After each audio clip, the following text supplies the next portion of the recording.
Muy, pero muy buenas noches, amados hermanos. Ustedes son bienvenidos a esta serie maravillosa como es el santuario, la sombra de la cruz. Ya hoy estaremos en el tema número 16. Esperamos llegar por ahí a unos 40 temas, porque la doctrina del santuario es bastante extensa, minuciosa, pero muy importante. Y bien, pidamos entonces la dirección del Espíritu Santo, la presencia de Dios con nosotros para el estudio de esta noche. Nuestro Padre Dios, te agradecemos inmensamente las bendiciones de las cuales hemos sido objeto en el transcurso de este día.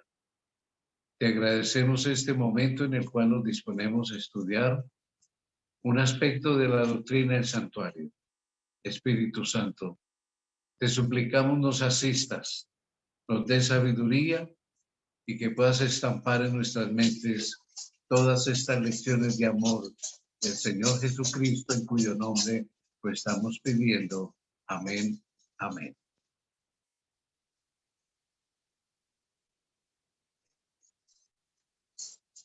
Bueno, tal como habíamos anunciado hace una semana, nuestro tema de hoy será entonces justamente los elementos de la purificación. Así que vamos a abarcar un tema supremamente importante en esta noche.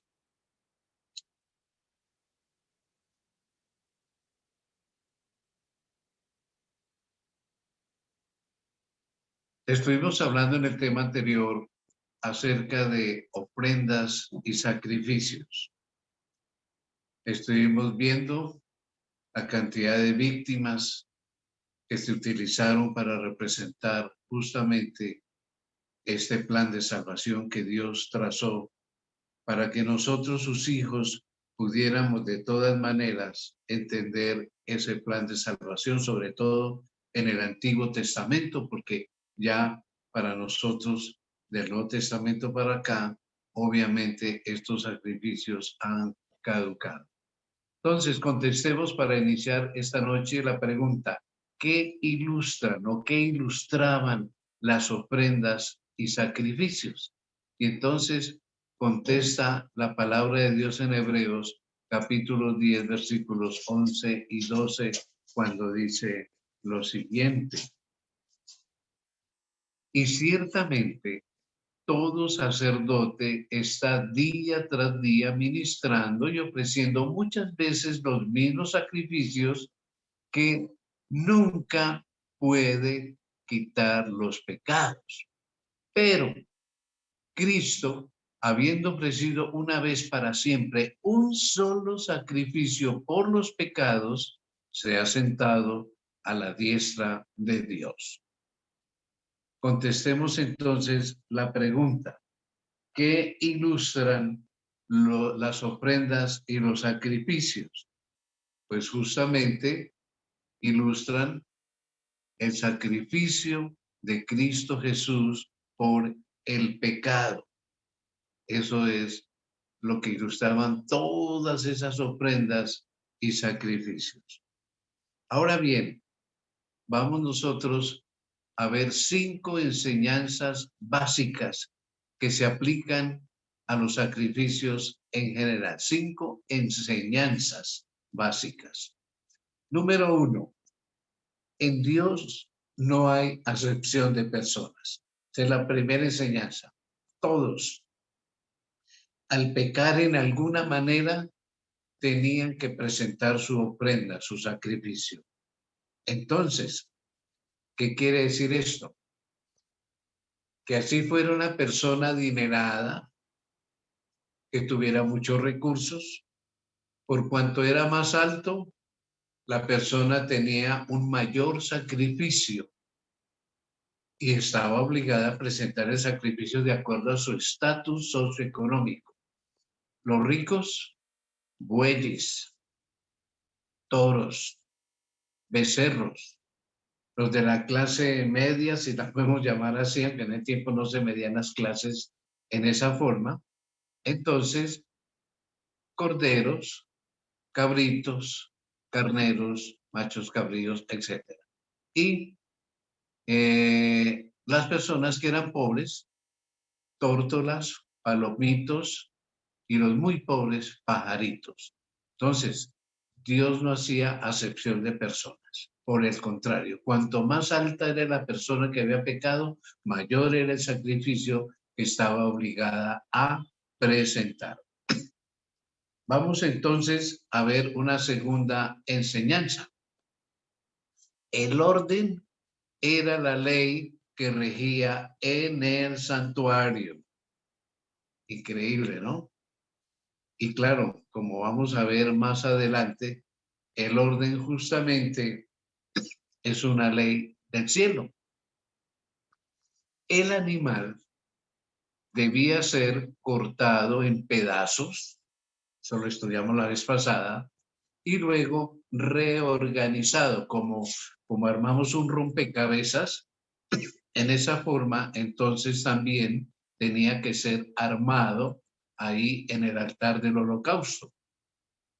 O sea, no era colocado de cualquier manera, no, tenían que ponerlo en orden. Entonces, cuidadosamente organizado en el altar para ser consumido por el fuego. Y desollará el holocausto y lo dividirá en sus piezas. Y los hijos del sacerdote Aarón pondrán luego sobre el altar y compondrán la leña sobre el fuego. Luego los sacerdotes, hijos de Aarón, acomodarán las piezas, la cabeza y la grosura de los intestinos sobre la leña que está sobre el fuego que habrá encima del altar. Nótese pues que Levítico en su capítulo 16 nos describe justamente el orden que debía llevarse a cabo rigurosamente, hablando del fuego, la leña, las piezas de la víctima, del animal que se iba a sacrificar o a cocinar, a asar sobre el altar, todo muy ordenadamente. Entonces, primera enseñanza, en Dios no hay acepción de personas. Segundo, el orden. El orden era muy estricto en cuanto a los sacrificios. Leamos entonces una cita de 1 Corintios 14, 33 y 40. Pues Dios no es Dios de confusión, sino de paz, como en todas las iglesias de los santos. Pero hágase todo decentemente y con orden. Desde el comienzo en el santuario, todo fue decentemente y con orden. A través de los siglos, todo fue así. Aún ya después de que la presencia de Dios no estaba con el pueblo de Israel, se procuró tener todo decentemente y con orden. Lo único que se desordenó fue el comercio que hubo después, eso lo vamos a ver en algún tema más adelante, de ese comercio para las personas que venían de lejos y no traían sus víctimas de ofrenda, se las vendían en el atrio y eso se volvió un mercado impresionante, pero el resto debió ser ordenado. Y claro, el orden es la primera ley del cielo y así debe ser hoy en nuestros cultos, en nuestras iglesias, todo decentemente y con orden. Algunas denominaciones critican a la denominación adventista porque dicen que en nuestra iglesia todo es demasiado solemne, como tan quieto y no es con esa gritería y esa bulla. Decentemente y con orden, en un ambiente de solemnidad, de reverencia. Y sobre todo, ustedes van a ver esos espectáculos increíbles que se ven en otras denominaciones. Tremendo, ¿no? Tremendo. Yo he estado en algunas de las reuniones donde la gente se cae, gritan y lógicamente la música se vuelve una fiesta, pero no espiritual, porque una cosa es el gozo espiritual y otra cosa es ya llevar el ritmo del mundo y los movimientos del mundo a un culto. Hágase todo decentemente y con orden. Esa fue una enseñanza allá en el santuario y debe seguir siendo en nuestras iglesias hoy. Tercera enseñanza que nos enseñó, nos dejó, valga la redundancia, el sistema de sacrificios y ofrendas. La limpieza. Se requería con urgencia en todo lo que se hacía y con todo lo que se anticipaba la purificación total de la fe del creyente. La limpieza. Dice entonces Levítico 1:9, y lavará con agua los intestinos y las piernas, y el sacerdote hará arder todo sobre el altar. Holocausto es, ofrenda encendida de olor grato para Jehová. Y lavará las entrañas y las piernas con agua, y el sacerdote lo ofrecerá todo y lo hará arder sobre el altar. Note que se enfatiza la limpieza, el lavado de las piezas de la víctima.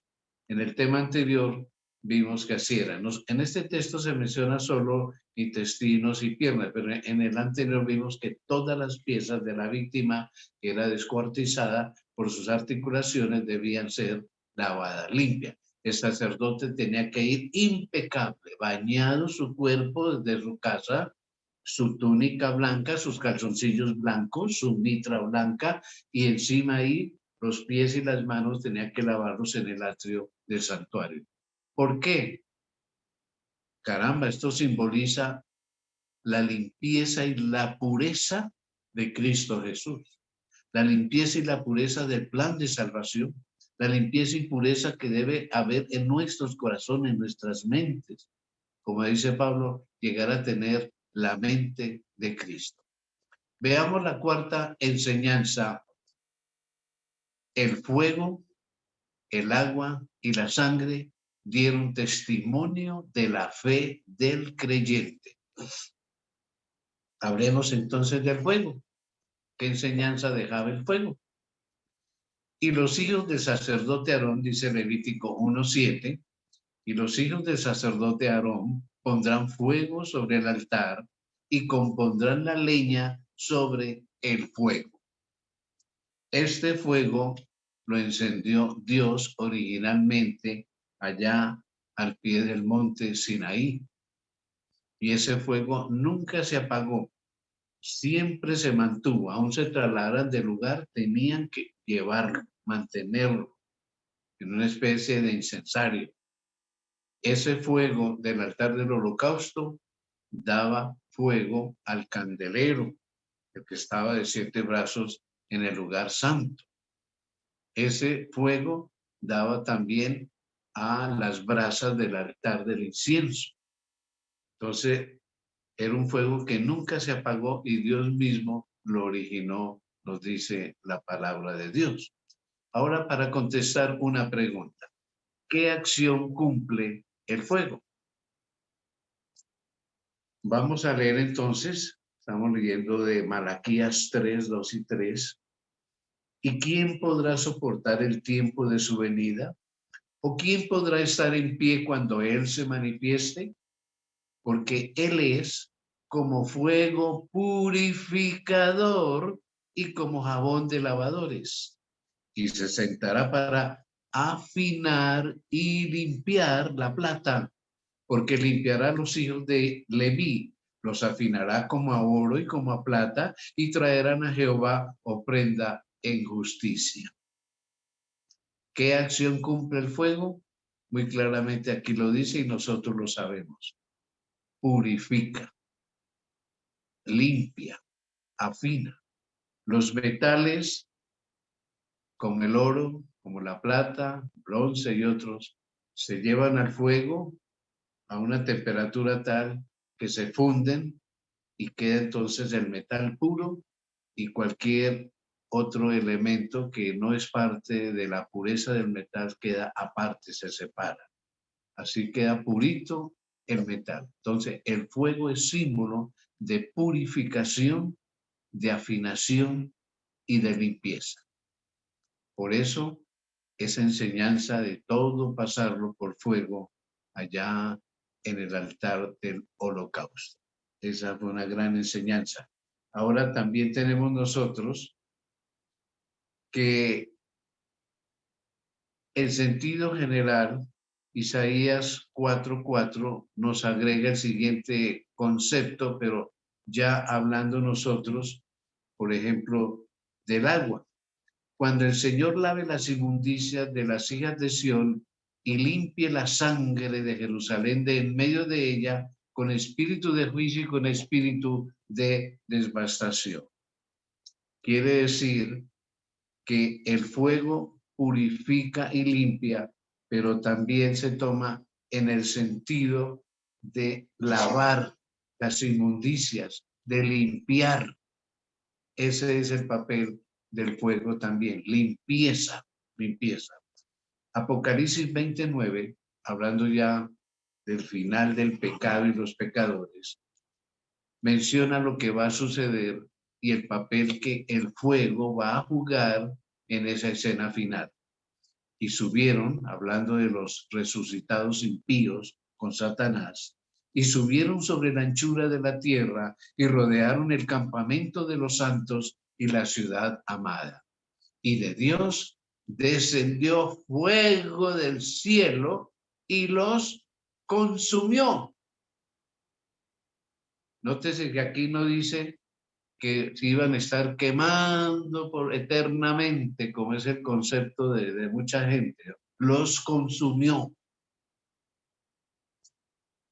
Y el diablo que los engañaba fue lanzado en el lago de fuego y azufre, en donde estaban la bestia y el falso profeta. Y claro, la gente ha deducido el concepto de arder por los siglos de los siglos porque es un modismo hebreo decir que se arderá, que sube el humo por los siglos de los siglos, que sube el humo por los siglos de los siglos. Es un modismo que significa que el resultado es para siempre, eterno, el resultado. En español, en inglés, en todos nuestros idiomas hay modismos que tienen un significado no literal de lo que uno dice, sino de otra cosa. Por ejemplo, aquí en Colombia, hace unos años, se decía, uy, ese hombre tiene plata a la lata. Y cualquier extranjero que llegara a la lata, por decir, en cantidad. En inglés hay uno que todos lo conocemos. Fulano, fall in love. Cayó en amor. Quiere decir, está enamorado. Entonces, esos son los modismos. Y justamente para el judío, por los siglos de los siglos, quiere decir para siempre. Tiene efectos para siempre.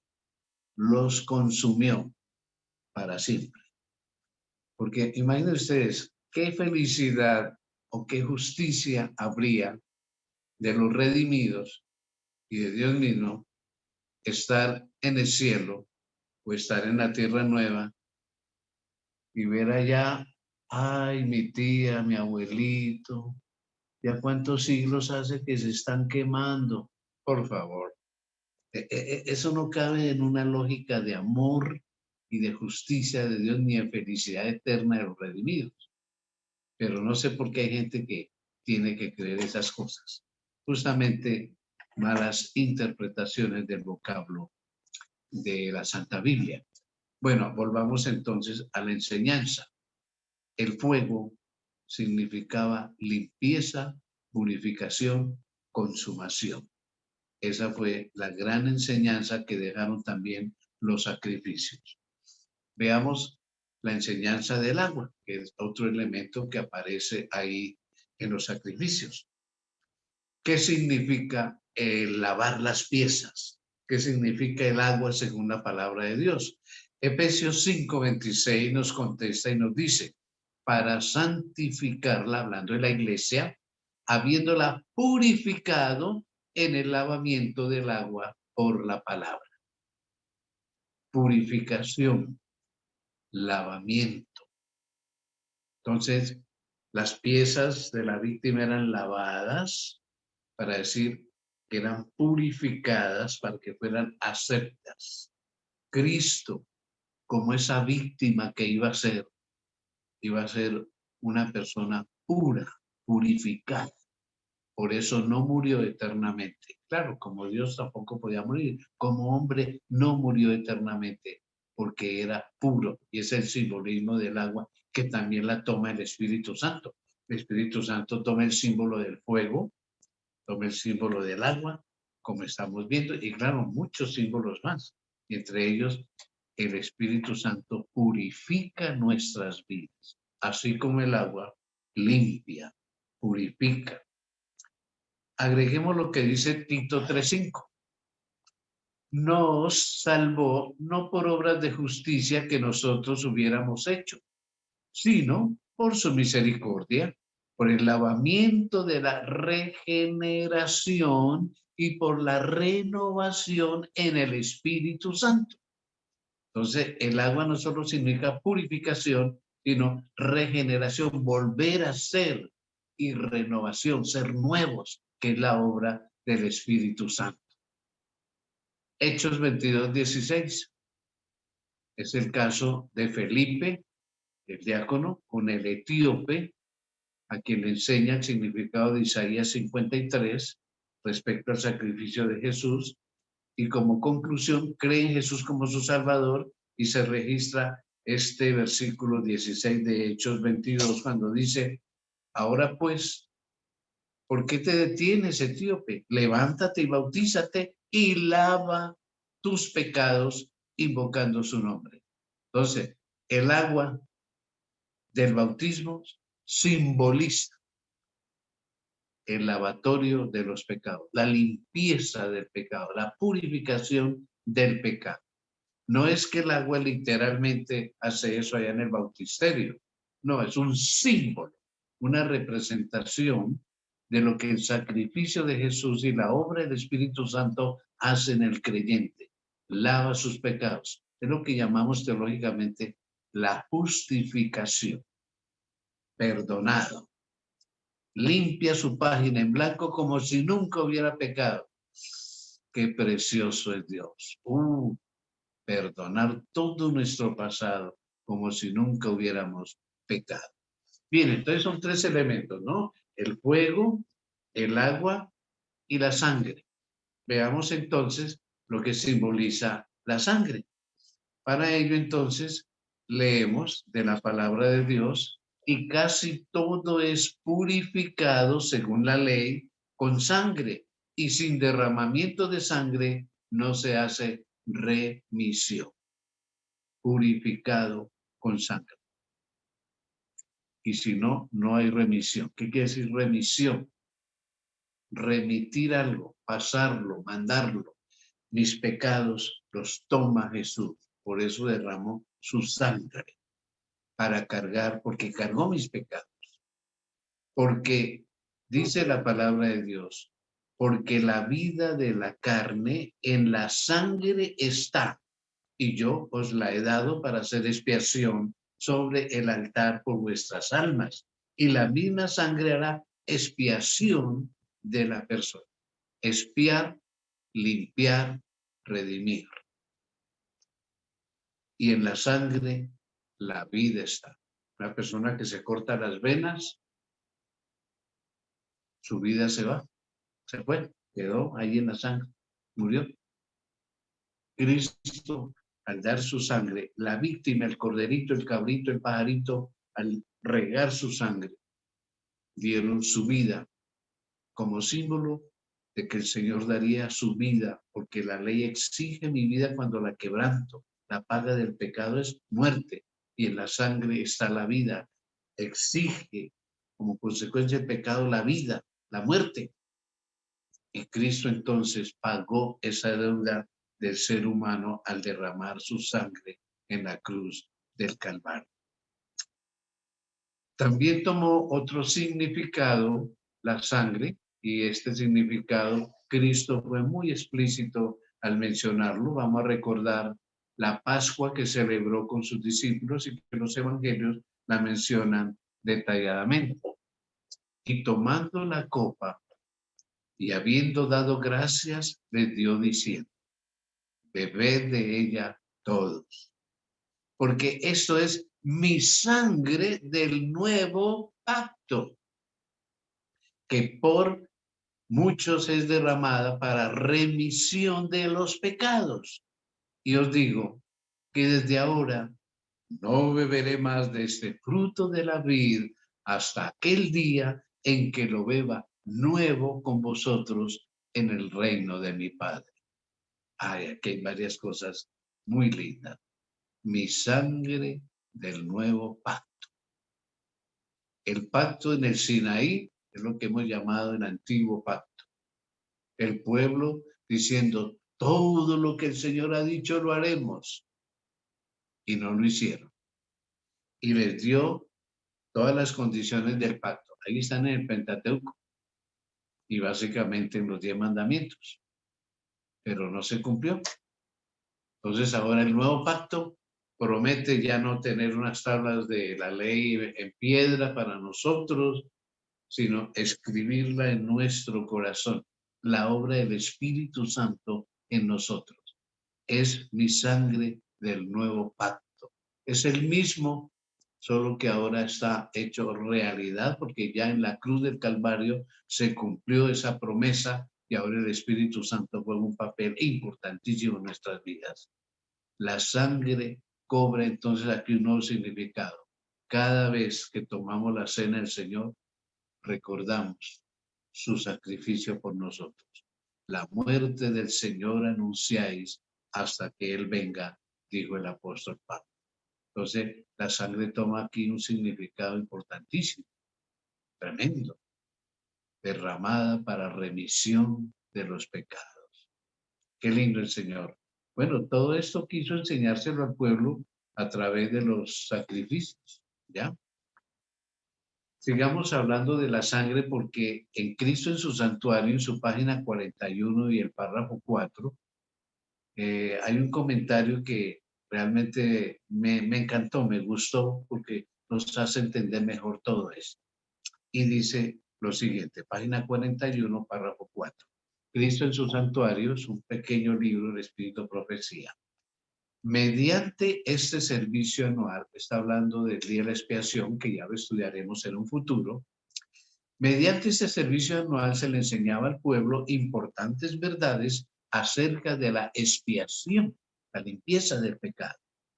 En la ofrenda por el pecado que se ofrecía durante el año, se había aceptado un sustituto en lugar del pecador, el cabrito, el corderito, etc. Pero la sangre de la víctima no había hecho completa expiación por el pecado. ¿Cómo así? Sí. Solo había provisto un medio en virtud del cual el pecado se transfería al santuario. Recordemos que algunas veces lo he mencionado, que sería parte de esa sangre y se salpicaba ya en el velo, en la cortina que separa el lugar santo y santísimo, y ahí estaba todo el año. O el sacerdote comía una parte de la carne y entraba al lugar santo, como quien dice, llevando el pecado del pecador. Entonces, hasta ahí era solamente una transferencia al santuario. Al ofrecer la sangre, el pecador reconocía la autoridad de la ley, confesaba la culpa de su transgresión y expresaba su fe en aquel que había de quitar los pecados del mundo. Pero, tenía que llegar un pero no quedaba completamente exonerado de la condenación de la ley. ¿Cómo así? Obvio, hasta que Cristo no hubiera muerto en la cruz, no era una realidad. Todo era simbolismo de lo que iba a suceder. Una vez, entonces, Cristo muere en la cruz, ha sido un hecho. Se cumplió todo este simbolismo, ya era una realidad. Entonces, por ahora, todo eran símbolos de lo que había de suceder y se ponía la fe, obviamente, en lo que Jesús iba a realizar algún día, lo que ellos llamaban el Mesías. Veamos entonces la quinta enseñanza básica que nos enseñaban o que enseñaron los sacrificios en general. Ningún sacrificio fue aceptado si no es antes de ser salados con sal, y valga la redundancia, pero así está en la palabra, salados con sal, como la sal, en hebreo se pronuncia melach, era un símbolo de la justicia de Cristo, que garantiza la aceptación del ofrecimiento del perdón y la redención. Entonces, según nos dice Números capítulo 18 y verso 19, todas las ofrendas elevadas de las cosas santas que los hijos de Israel ofrecieron a Jehová, pacto de sal perpetuo es delante de Jehová para ti y para tu descendencia contigo. Un pacto de sal. ¿Qué quiere decir eso? Símbolo de la justicia de Cristo. Su amor incomparable, que no merecemos, obviamente. Y claro, en la palabra de Dios hay varias aplicaciones para la sal, ¿no? Y ahondando un poco más sobre la justicia de Cristo, pues es su carácter, ese carácter que nosotros aspiramos llegar a tener, semejante al de Jesús, parecidos en carácter a Jesús. Es una condición para ser salvos. Y nunca pensemos, no, el Señor sabe, Él conoce mis cosas y yo sé que Él me perdona y algún día, no, Señor, es algo que tenemos que aspirar a obtener la justicia de Cristo, su vestido. Así lo simboliza la palabra de Dios y el Espíritu de profecía. Es el vestido, la túnica de Jesús, su justicia, su carácter. En otras palabras, ese carácter lleno de amor, de equidad, de bondad para el pecador y lógicamente de nosotros para nuestro prójimo y todo lo que nos rodea. Entonces, resumamos porque como han sido bien comentadas estas 5 enseñanzas, vamos a resumirlas y vamos a comentarlas para que nos queden más claras esta noche. En resumen, diremos que las 5 enseñanzas básicas que se aplican a los sacrificios en general del Antiguo Testamento son, número 1, que en Dios no hay acepción de personas. Todos los pecadores tenían que pasar por este proceso. Número 2, que el orden era la ley que regía en el santuario y el orden es la ley que rige en el cielo y el orden es que debe regir en nuestra iglesia y el orden es lo que debe regir en nuestros hogares. El orden debe regir en nuestras vidas individuales, porque es ley del cielo. Si yo no soy ordenado aquí en la tierra, no voy a poder ir al cielo donde todo es orden, porque allá voy a causar un desastre. Bueno, tercera enseñanza, la limpieza. Limpieza espiritual, limpieza interior y limpieza exterior. Como cristianos debemos ser un modelo por dentro y por fuera limpios. Y claro, ahí dice mucho, ¿no? Limpios mentalmente y limpios corporalmente. Cuarta enseñanza, el fuego, el agua y la sangre dieron testimonio de la fe del creyente y del simbolismo que hay en Cristo Jesús, nuestro Señor. Y por último, como quinta enseñanza, aprendimos que ningún sacrificio fue aceptado si no era antes salado, o sea, representado por la justicia de Jesús, que es su carácter impecable, imperecedero. La sal tiene esas propiedades, ¿no? De hacer las cosas imperecederas. Antes no había neveras, la gente salaba sobre todo de las carnes para que no se dañaran. Entonces, es símbolo de lo que es imperecedero, como es el carácter de nuestro Señor Jesucristo. Bien, Vamos a ver ahora un aspecto que tiene que ver justamente con los sacrificios y son los elementos de todo sacrificio por yerro. ¿Qué quiere decir esto? Por equivocación. A veces uno peca por ignorancia, por equivocación, porque no lo sabía, no lo hizo a propósito, en cierta manera inconsciente. Quiere decir eso también, como con cierta inconsciencia. Vamos a leer de Levíticos 4, versículos 27 y 28, donde nos dice, si alguna persona del pueblo pecare por yerro, haciendo algo contra algunos de los mandamientos de Jehová en cosas que no se han de hacer y delinquiere, luego que conociere su pecado que cometió, ay, yo no lo sabía, traerá por su ofrenda una cabra sin defecto por su pecado que cometió. Ahora quiero llamar su atención en algo. En el tema anterior vimos que los sacrificios requerían que debía ser un cordero, un cabro, un macho cabrío, un toro, un becerro, y siempre dice macho sin defecto. Ahora, eso era por pecados en donde yo sabía que no debía hacerlo y lo hice. Pero aquí cuando es por ignorancia, porque yo no sabía, me equivoqué y, ay caramba, me di cuenta, nótese, se pide una cabra, una hembra sin defecto. Vamos a leer lo que dice Levítico 5, versículos 6 y 7.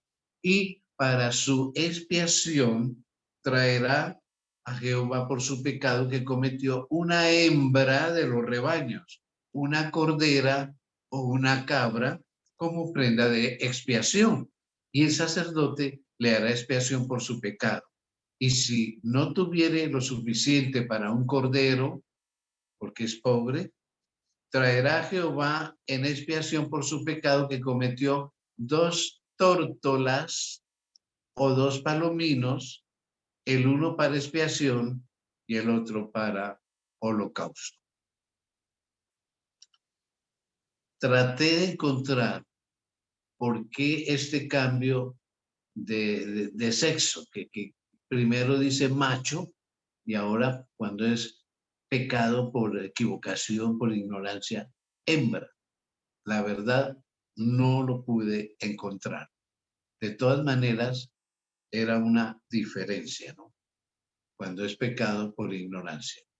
Y ahora estaba pensando, ¿no? Al estudiar este tema, que en el Nuevo Testamento hay algunas declaraciones del apóstol Pablo, como la siguiente, que los que mueren sin ley serán juzgados. ¿Qué quiere decir eso? Que la persona que no conoció la ley de Dios, Dios no le va a reclamar. El indiecito que no conoció los 10 mandamientos, que lo único que sabía era que la lluvia era una bendición para sus cultivos, que no debía robarle la ruana a su vecino ni quitarle la mujer.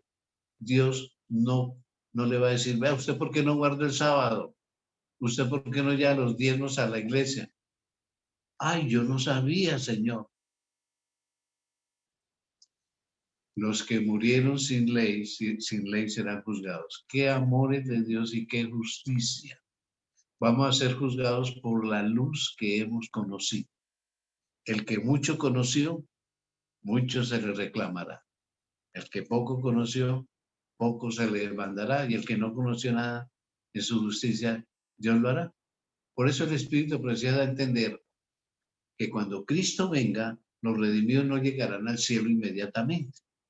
Va a ser un viaje espacial de 7 días.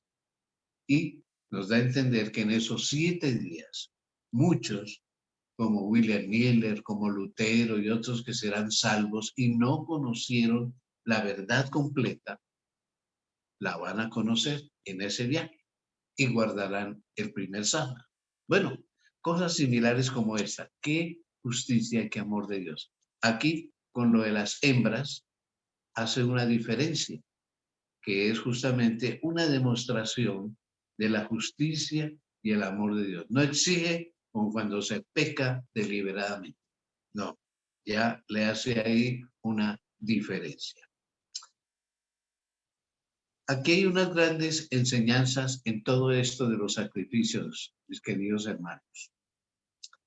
En primer lugar, Jesús tomó el lugar del pecador y Jesús es la ofrenda y sustitución del pecador. Que debe quedar bien claro, como les quedó claro en el Antiguo Testamento a los israelitas. Efesios 5:2 nos dice, y andad en amor, como también Cristo nos amó y se entregó a sí mismo por nosotros, ofrenda y sacrificio a Dios en olor fragante.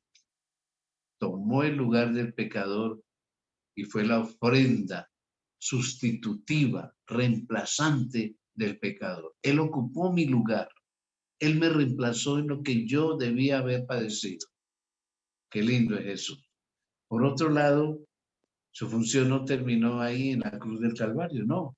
Nosotros sabemos que Jesús es el sumo sacerdote, representante del hombre como pariente y redentor, porque nos llama sus hermanos, nuestro pariente redentor, nuestro sumo sacerdote. En el pueblo de Israel el sumo sacerdote era un representador del pueblo, representante del pueblo. Y Jesús es nuestro representante en el reino de los cielos ante el Padre.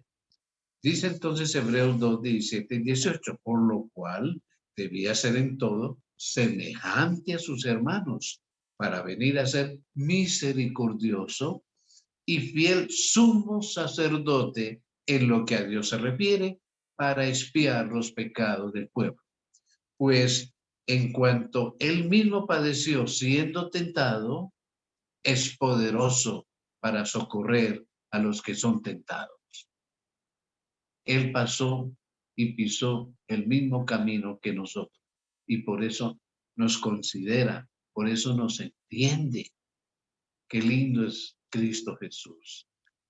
Venir a este mundo oscuro de pecado con esa misión. Por eso Él nos comprende completamente. Nunca podremos decir, sí, claro, como usted no tiene las tentaciones que yo tengo, como usted no está sufriendo lo que yo sufro. No, Jesús pasó por todas esas, que los evangelios no narran, no cuentan, que los mismos evangelios dicen que si se hubiera escrito todo lo que Jesús enseñó, dijo y vivió, no cabrían los libros en el mundo. Una hiperbole, pero para entender que fue mucho. Entonces, no se cuentan las cosas, pero se sobreentienden. Jesús vivió todo sentido de lo que nosotros padecemos y vivimos en este mundo.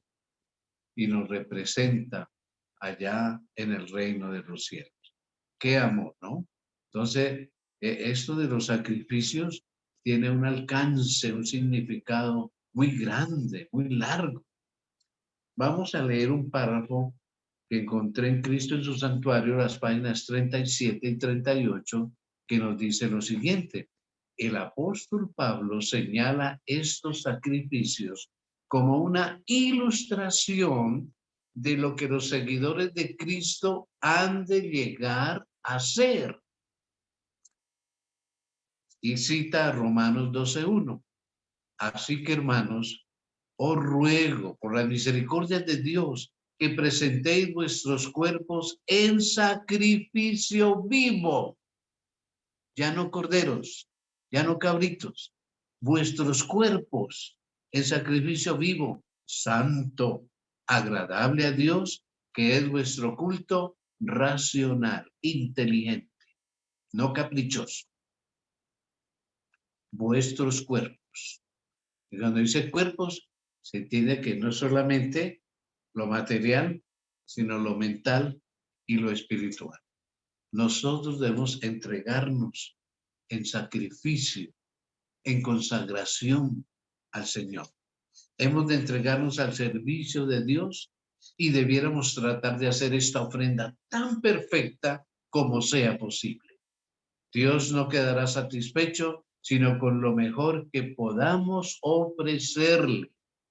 Los que lo aman de todo corazón desearán darle el mejor servicio de su vida y constantemente tratarán de poner todas las facultades de su ser en perfecta armonía con las leyes que lo habilitan para hacer la voluntad de Dios. Qué énfasis, ¿no? Es todo o nada. Todo el mejor servicio de la vida para honra y gloria de Dios. Como Él se entregó total, espera una entrega, una consagración total de nosotros. O sea, no vale tener un pie en el mundo y otro en la iglesia. No, para Dios esto no vale. Ay, es que yo soy tan ocupado. Muchos de nosotros no prestamos casi ningún servicio para la gloria de Dios. No invitamos a nadie, no invitamos a una persona a asistir o a estudiar el curso de la Red de Jesús, a escuchar un programa, aunque fuera eso. No, aquí habla, Dios no quedará satisfecho, sino con lo mejor que podamos ofrecerle, lo mejor, no cualquier cosita, lo que pueda, lo que yo pueda, no. Los que lo aman de todo corazón desearán darle el mejor servicio de su vida. Y constantemente tratarán de poner todas las facultades de su ser en perfecta armonía con las leyes que los habilitan para hacer la voluntad de Dios. Hombre, esto es muy elocuente. Así como el sacrificio era completo, total, perfecto, limpio, hoy espera que nosotros hagamos un sacrificio vivo, nuestra consagración, nuestra dedicación a su obra, a una vida espiritual fuerte, en comunión con el Espíritu Santo. Todas estas enseñanzas de estos elementos de purificación que hemos estudiado, el agua, el fuego, la sangre, dejan para nosotros este gran desafío. Y quiero terminar este tema hoy, como siempre me encanta terminarlo, haciendo cuenta que Jesús está esta noche con nosotros y nos dice lo siguiente: con amor eterno te he amado. O sea, no es un amor circunstancial o de momento, que hoy amo y mañana no. Con amor eterno te he amado. Di mi vida por ti. Sufrí la muerte cruel. Anhelo que comprendas la enormidad del pecado. Hoy te recibo en sacrificio vivo. ¿Me amas? ¿Qué me respondes? ¿Qué me respondes? Cada uno de nosotros en su interior tiene la respuesta. Di mi vida por ti. ¿Me amas? ¿Qué me respondes? Bien, demos oportunidad a preguntas, a inquietudes y aportes respecto al tema de esta noche. Aquí me dice por el chat que Yolanda Salazar y Ricardo León tienen preguntas. Sí, señor. Buenas noches, pastor. Buenas noches, hermanos. Buenas noches. Tenga la bondad. Me queda un poquito flojita la respuesta del modismo por los siglos de los siglos. Cuando estábamos hablando sobre las inmundicias y después pasamos a lo que sería que los católicos específicamente hablan de que los muertos se quemarían por la eternidad. Ahora, ¿con qué pasaje de la Biblia yo puedo sustentar esto, por favor? No, hay varios. Malaquías 4, por ejemplo, donde dice que no quedará ni raíz ni rama. ¿Ya? ¿Qué otro texto se me ocurre ahorita? Ese sería uno, y hay otros también en Isaías donde habla que se consume totalmente el pecador, y entonces ese modismo, obvio, lo entienden las personas que estudian hermenéutica y que entienden algunas cosas de los significados de los idiomas bíblicos en el hebreo y en el griego, ¿ya? De que las consecuencias son eternas, que no regresan, no vuelven. Eso es lo que quiere decir por los siglos de los siglos, pero no es una acción continuada.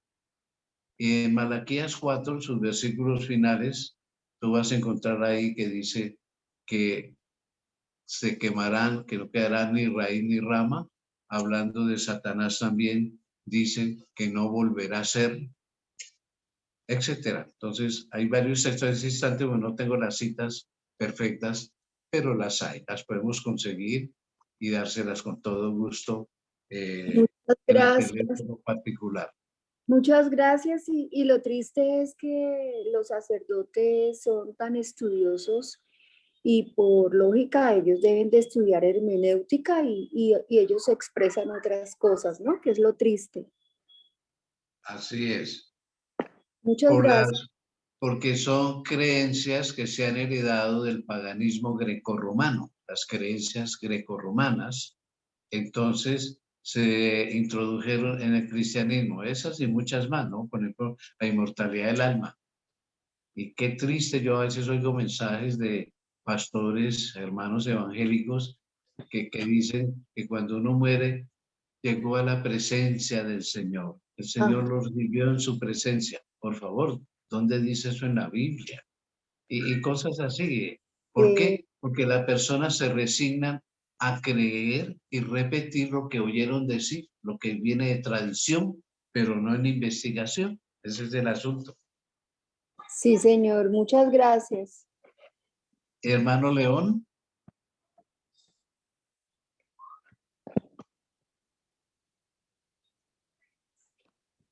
bueno, mi hijo Ronald Alberto, que tiene acceso al chat, y yo ya se me concentro aquí en lo que estoy diciendo, en los párrafos que hemos colocado. A veces no me doy cuenta quién levanta la mano, quién interviene. Por favor, me avisa si hay alguien que también quiere formular alguna pregunta. No, por ahora solo Ricardo León tiene su mano levantada, pero nadie más. Bueno, hermano Ricardo León, lo escuchamos.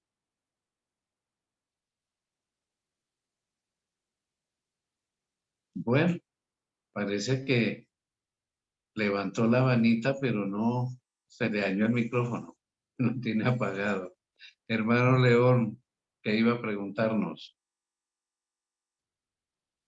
Bien, entonces avanzamos para concluir esta noche nuestra reunión y nuestro siguiente paso es justamente darle gracias a Dios por el tema de hoy.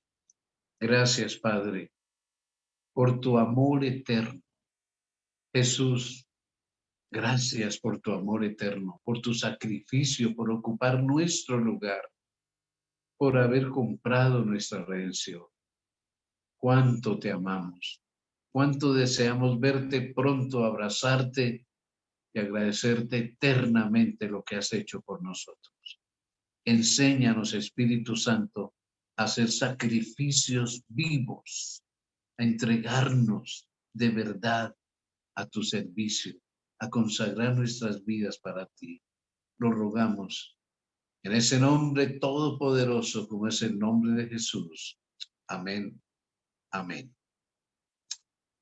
Bueno, quiero saludar a mis hermanos, no sin antes recordarles que el próximo tema va a ser el calendario judío. Muy importante ese tema para poder entender muchos de los temas que siguen a continuación los próximos domingos. El calendario judío, completamente distinto de lo que tenemos hoy nosotros. Así que no pierdan ese tema del próximo domingo.